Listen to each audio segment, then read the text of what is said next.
Está con nosotros el congresista Carlos Brus y también ahora miembro de Peruanos por el Cambio que lanza la presidencia Pedro Pablo Kuczynski. Congresista, muy buenas noches, gracias por estar con nosotros. Buenas noches, Cristian, ¿cómo estás? Congresista, yo quería empezar preguntándole por este tema de los financiamientos a los partidos políticos y las investigaciones que se han abierto a distintas agrupaciones. Está el Partido Nacionalista, Fuerza Popular, el Partido Aprista, obviamente Alianza por el Progreso.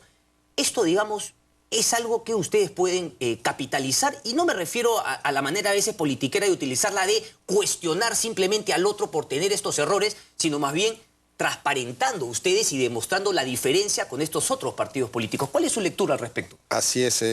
Fíjate, no te puedo negar que en el pasado se han hecho cosas que no se deben hacer. Pero ya está claro que la tolerancia a ese tipo de operaciones es cada vez menor. Ha ocurrido en el pasado, yo he sido jefe de campaña varias veces, que vienen empresarios y te dan plata, pero dicen, no me recibo. Pues, ¿tú qué haces con la plata?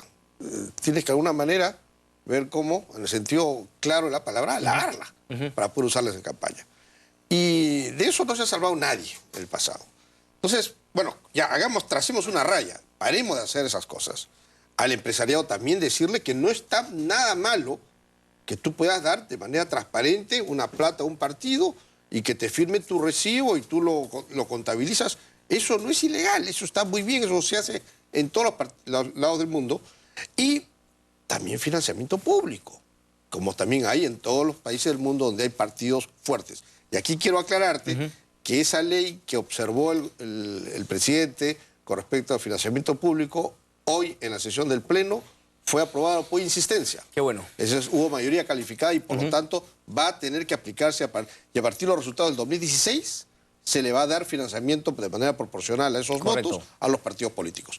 Entonces, de esa manera, de una vez ya rompemos esta forma tradicional de hacer política usando plata que no sabemos de dónde viene, ¿no? Y bueno, entonces eso ya hay que parar de hacerlo. Correcto, pero congresista, esta ley que ustedes han aprobado por insistencia, digamos, solamente afronta una cara de la moneda, porque el tema del financiamiento privado sigue justo. Por ejemplo, usted me dice, bueno, ahora tenemos que dejar, pero es un acto de fe, o sea, es un wishful thinking, como dicen los griegos. Yo quisiera, porque no hay una ley en verdad que te sancione realmente por no hacer lo que usted dice que a partir de ahora se tendría que hacer. Ahora sí.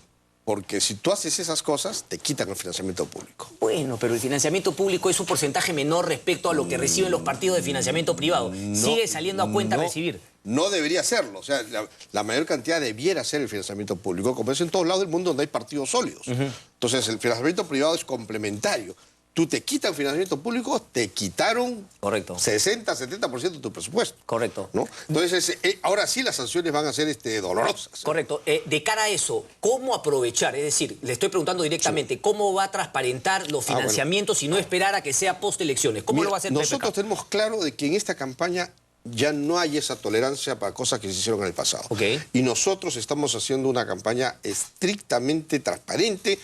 Todos los aportes están siendo contabilizados. Ya se han hecho algunos reportes a la OMPE y los seguiremos haciendo en la medida que así se nos exija. Tenemos un gerente que está viendo a tiempo completo el tema del movimiento financiero, porque ese es un punto neurálgico. Ahora, algunos candidatos tienen pautas publicitarias millonarias al aire y ya vemos que están teniendo problemas de cómo justificar esos dineros, ¿no? El caso de Alianza por el Progreso. Entonces, tenemos que jugar todos con las mismas reglas de juego en esta campaña electoral. Y nosotros vamos a ser transparentes totalmente en lo que es nuestro movimiento económico. Ahora, tampoco es cuestionable que otros tengan más plata que el resto, ¿no? Pero el tema es transparentarlo. Así es, pero que la plata sea bien habida. Correcto, ¿no? correcto, claro está. Porque si no, ¿de dónde salió esa plata? Corrupción, narcotráfico, o sea, todos tenemos derecho a especular. Pero lo que me parece es que están todos cargándole las tintas a Alianza por el Progreso, porque claro, el señor tiene más plata que el resto, pero el problema lo tienen muchos partidos políticos y tampoco han querido un poco aclarar el tema. O sea, por ese lado me parece que no es algo que vaya a pincharle el globo a César Acuña, ¿o me equivoco? Mira, lo que pasa es que en Alianza por el Progreso está ocurriendo algo sui generis, que yo nunca lo he visto en ninguna campaña electoral. ¿Cuál? Que venga una empresa privada y a nombre de empresa privada están contratando publicidad para un candidato. O sea, no es el partido Alianza por el Progreso que está contratando la pauta publicitaria que está al aire, es una universidad. Eso no existe en ninguna parte del mundo. Correcto. Entonces, ahí la OMP, el jurado, tiene que intervenir. Pero lo hace con este juego, digamos, de la educación primero, ¿no? O sea, no es abiertamente el candidato a Alianza por el Progreso. Pero ahí es publicidad para el Queda candidato. claro, pero ahí también la OMP podría intervenir. Debe intervenir. Debe intervenir. Decirle, usted quiere poner este pueda leer, perfecto, pero esto se le contabiliza a su partido, ¿no? Porque no te olvides que los partidos, a partir del inicio de la campaña electoral, tenemos un espacio limitado de spots que podemos poner por canal, tú sabes. O sea, no podemos poner toda la... y esto sería sacarle la vuelta. Claro. Correcto. Entonces, el partido del señor Acuña resulta que no ha usado un solo minuto de su tiempo, cuando tiene spots en todas las pautas comerciales que hay en todos los canales. Entonces, eso no está bien. Ahí hay una situación sui generis y esperamos del jurado y la OMP una actitud más firme para que no se produzca esa inequidad. El Perú al abismo si es que no votan por la alianza formada entre el Partido Aprista Peruano y el Partido Popular Cristiano. ¿Qué sensaciones le deja, ¿no? Este argumento esgrimido, bueno, por Lourdes Flores y por la gente del PPC, incluso más que por el Partido Aprista, aunque el Partido Aprista también ya empezó a soltar este tema? Es una posición un poco mesiánica. Yo les reconozco todo el derecho que ellos tienen de juntarse. La pregunta está si esa alianza se va a ver legítima por parte del elector o no. Yo dudo. ¿Por qué? Son partidos que tradicionalmente han sido adversarios. Alan García siempre catalogó a la gente del PPC como partido de los ricos.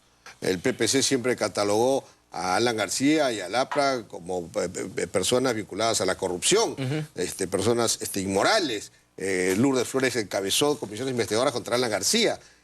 Y ahora no solamente van de alianza, sino van en la misma fórmula. Mi pregunta es, ¿qué los une ideológicamente? ¿Qué los une en la práctica política? Hay algo que sí los une. ¿Qué? Es una repartija, ¿no? Con esta alianza yo no pierdo mi inscripción y me pones una persona en la plancha y me pones un congresista así intercalado. Uno tú, uno yo, uno tú, uno yo. Y además, cuando seamos gobierno, tú me das 4 ministerios. ¿Eso qué cosa se llama? Han agarrado la torta, la han cortado en pedazos, este pedazo es para ti y este pedazo es para mí. Esa es repartija. Nosotros cuando hemos analizado este tema de las alianzas, y de hecho nos tocaron muchas organizaciones las puertas para conversar. A ese punto quería llegar, antes que continúe, por favor, congresista.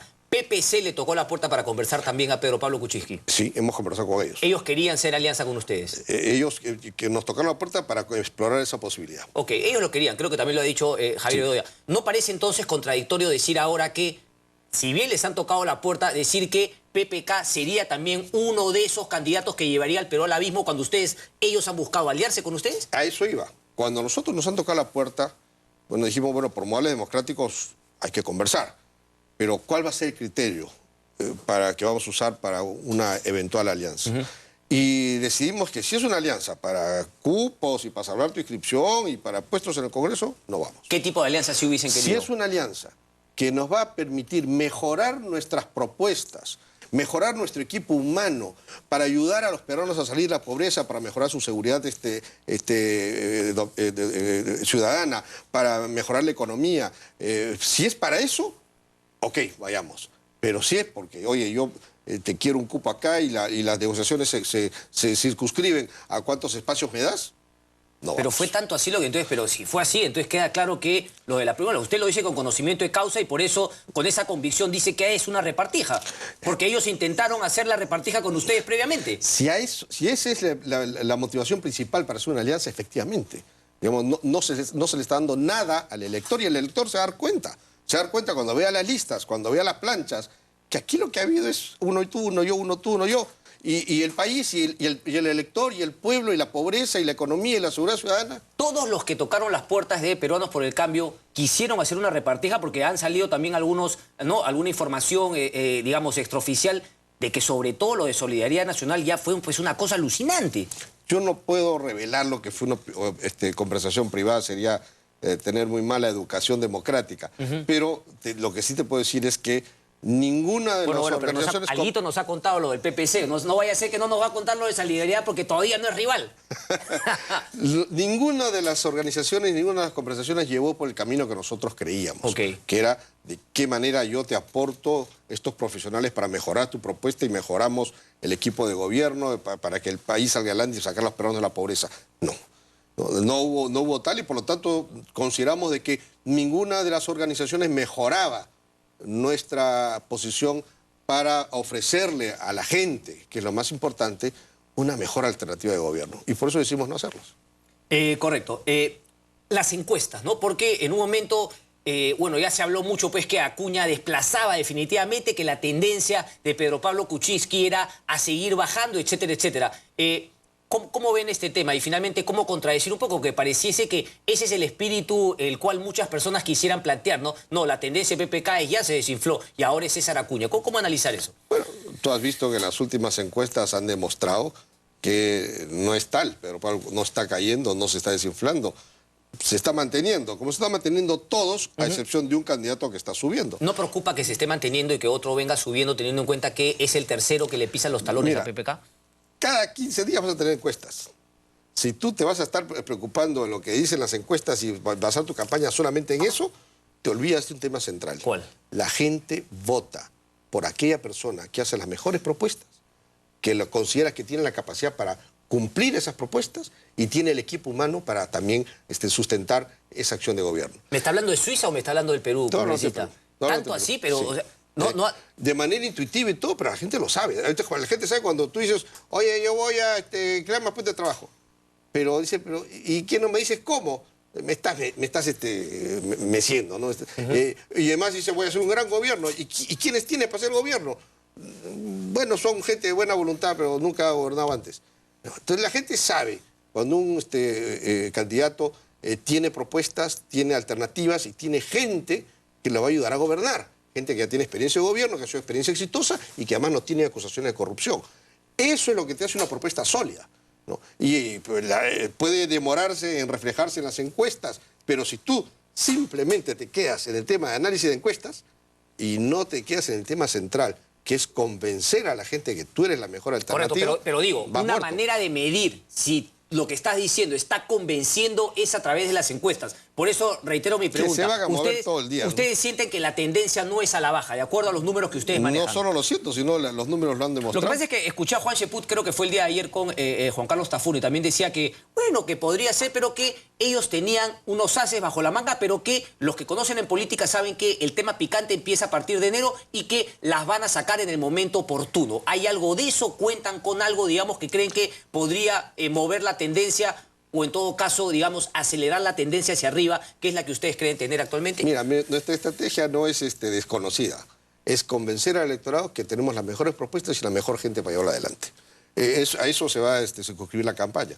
Las encuestas subirán y bajarán. Es algo que es normal en una campaña y no te puedes estresar por eso. Y en lo que es claro, repito, que las encuestas actualmente muestran un Pedro Pablo sólido, sin mayor ascenso, pero sólido. No está cayendo como algunos han querido dar la imagen.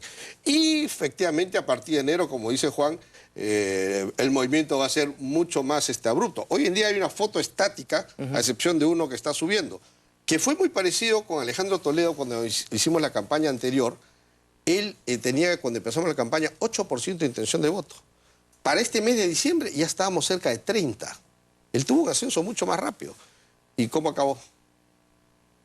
Así que no te dice nada el que un candidato se esté moviendo faltando casi 4 meses para la elección. Ya que usted participó en esa campaña, ¿cuál cree que fue el error para que Alejandro Toledo después termine como terminó? Y me imagino error que no cometerán nuevamente con Peronos por el Cambio. Yo creo que hubieron dos. Primero, el candidato tomó una actitud un poco soberbia, ¿no?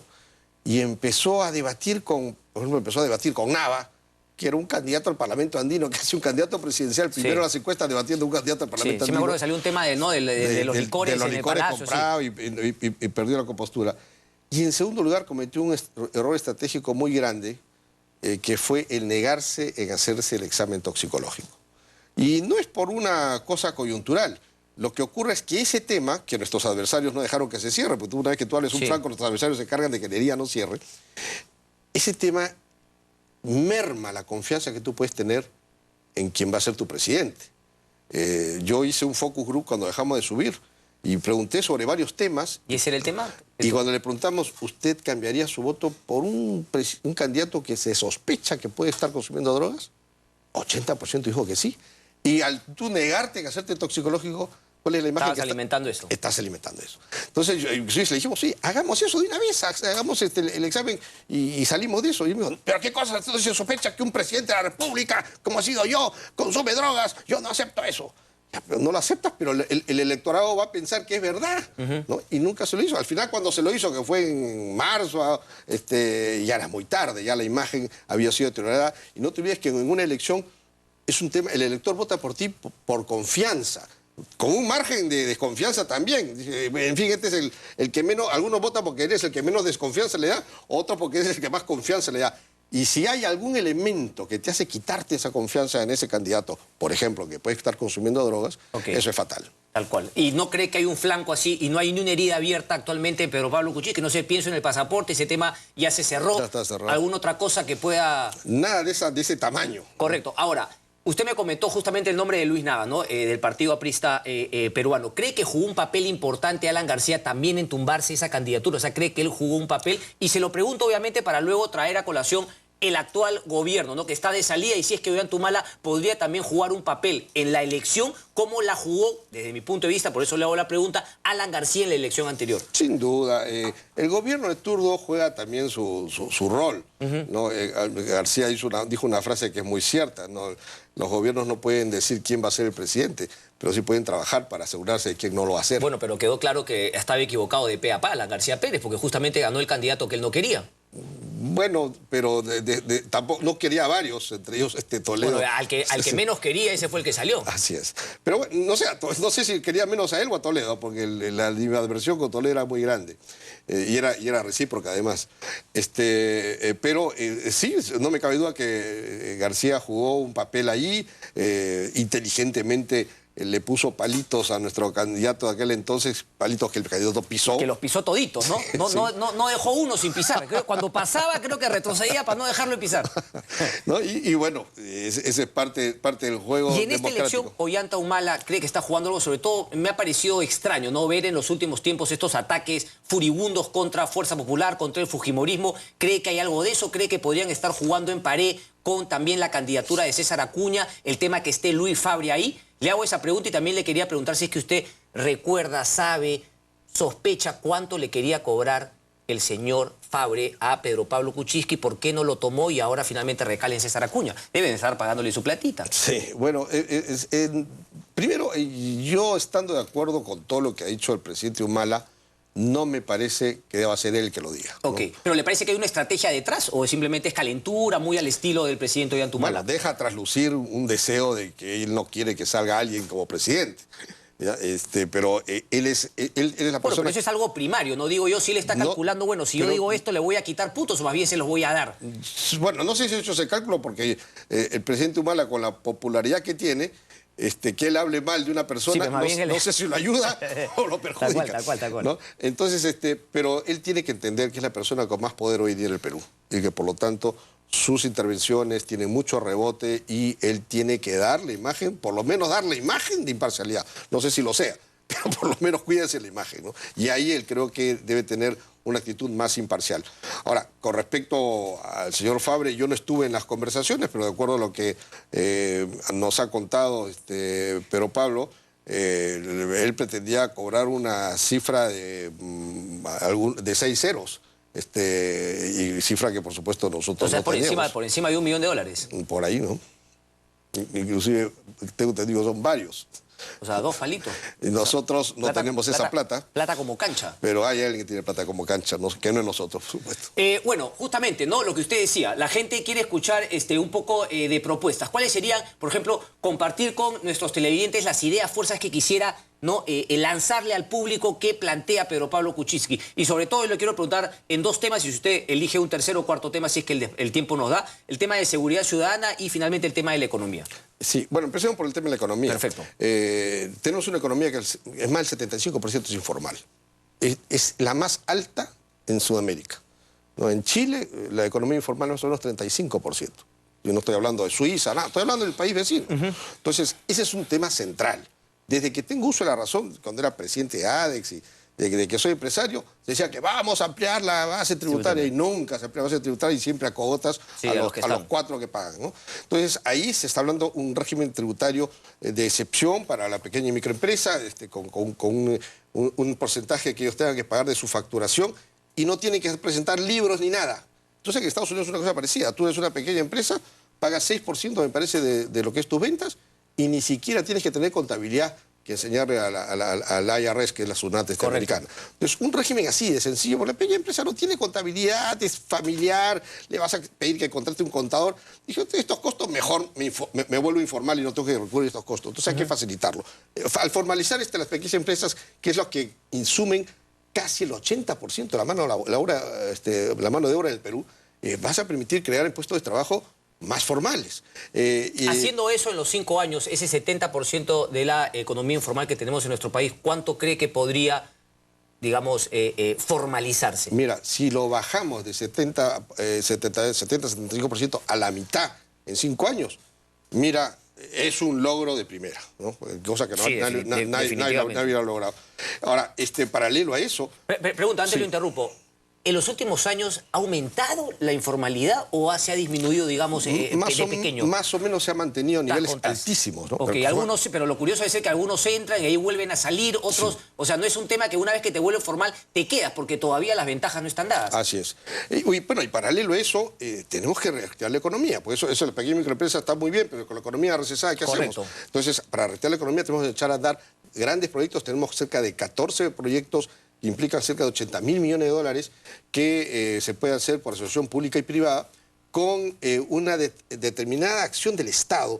Por ejemplo, los proyectos mineros. Si va a haber una empresa como Conga, que va a invertir 6.000 millones de dólares en una localidad, bueno, en esa localidad, las inversiones que como Estado pensabas hacer en los siguientes 5 años, adelántalas al año 1, para que la gente de una vez sienta el beneficio de esa inversión. Porque después tú vas a recuperarlo con todo lo que pague esta empresa de IGB, de renta, selectivo de consumo y todos los impuestos. Sí, eso siempre yo se lo he leído, ¿no? Que llegue el Estado por delante. De una vez, ¿no? Entonces, es una forma agresiva. Pero es que llegue el Estado o que llegue la empresa. Que llegue el Estado también tiene una responsabilidad ahí, ¿no? Eso. La empresa, por supuesto, ayuda con su programa de responsabilidad social, lo que quieras, pero es el Estado el que tiene la obligación de poner el agua, el desagüe, las pistas, las veredas, los hospitales, los colegios. Correcto. ¿No? Entonces, echar a andar todos esos proyectos con una acción decidida del Estado, retomar el liderazgo que se ha perdido acá y una vez ya la situación se te va de las manos, ya tienes que ir como Estado a firmar acuerdos de la mesa de diálogo y retirando. Es que también hay ciertas visiones limitadas, ¿no? Que hablan de liderazgo justamente como cuando usted dice, cuando ya reventó, creen que el liderazgo es llegar pues con las armas y cañonear a todo el mundo. Mira, mi experiencia, y algo de experiencia en esto tengo, cuando fui ministro de la Presidencia me tocaba manejar todos los líos regionales, es que cuando ya se desata un conflicto, mira, solamente minimiza las pérdidas, porque nadie va a ganar de eso. Nadie gana de eso, ni en las localidades que están en conflicto, ni el gobierno. Entonces hay que adelantarse a eso. Correcto. Ahora, con estos proyectos vamos a echar adelante la economía y generar puestos de trabajo. En materia de seguridad ciudadana, el problema no es más policías. Hemos generado, creo que son 21 centros de formación de policías. 21. Antes habían 6. Y se formó ahora 21. ¿Tú crees? Que no es cantidad, es calidad de la policía. Mejores policías. No es más policías, sino mejores policías. No cantidad, sino calidad, claro, digamos. ¿No? Entonces, si tú sacas 10 policías, de los cuales 8 están vinculados con las bandas, ¿qué has hecho? No mejoraste la situación, al contrario, la has empeorado, ¿no? Entonces, necesitamos mejores policías, mejores equipados. No puedes ir a un desalojo, por ejemplo, con armas de fuego. Tienes que usar armas no letales. ¿Te acuerdas el caso de esta persona que estaban desalojándolo y el policía le dispara un arma de fuego y lo mata? Correcto. ¿No? Entonces, tampoco puedes ir a contener una manifestación con armas de fuego. Correcto. ¿No? ¿Y cuántas armas no letales la policía ha logrado comprar en estos 5 años que le sobró la plata? Ni una, pero ni una. Eso es imperdonable. Entonces hay acciones que se pueden hacer, sobre todo ha sido lamentable en este gobierno que han tenido los recursos para hacerlo y no lo han hecho. En materia de vivienda y agua, hay que retomar los programas de vivienda que desde que los creamos nosotros en el gobierno de Toledo, tomaron un rumbo y se congelaron y ahora no tienen la vitalidad que tuvieron cuando empezaron. Y los siguientes gobiernos han tenido la responsabilidad de hacer el triple o el cuádruple de lo que hicimos nosotros, porque una cosa es empezar de cero y otra cosa es empezar ya sobre un programa andando, ¿no? Donde había que convencer a las familias que ingresen, que tenían mucho escepticismo. Los bancos tampoco querían entrar porque no sabían si les iban a pagar y las empresas privadas tampoco querían invertir. Echar a andar esa rueda fue lo más difícil. Una vez echada a andar la rueda, empújala pues. Y no las han empujado.